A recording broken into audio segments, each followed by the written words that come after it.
अस्सलाम वालेकुम रहमतुल्लाहि व बरकातहू। जैसा कि शब जुमा के लिए है कि ये अमल है जो मौला इमाम ज़माना इस्लाम से मंसूब है कि एक नमाज हाजत अगर 3 शब जुमा अगर ये पढ़ी जाए तो परवरदिगार जिस हाजत के लिए आल औलाद माल जिस चीज़ के लिए पढ़ी जाए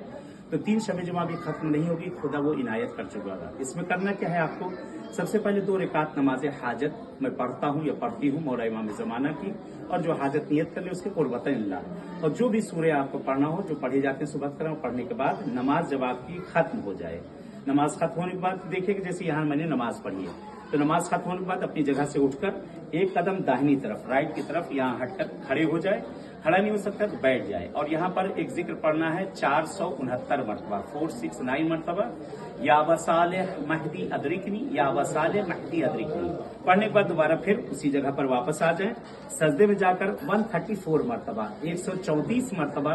इसी जिक्र को या वसाले महदी अदरिकनी, या वसाले महदी अदरिकनी उसी सजदे में पढ़ने के बाद अपनी हाजत को मांग लिया जाए। इंशाअल्लाह अभी 3 शब जुमा खत्म न हुई होगी, जिस चीज के लिए भी इस अमल को किया गया है परवरदिगार वो जरूर इनायत करेगा। इल्तिमास से दुआ। वस्सलाम वालेकुम रहमतुल्लाह।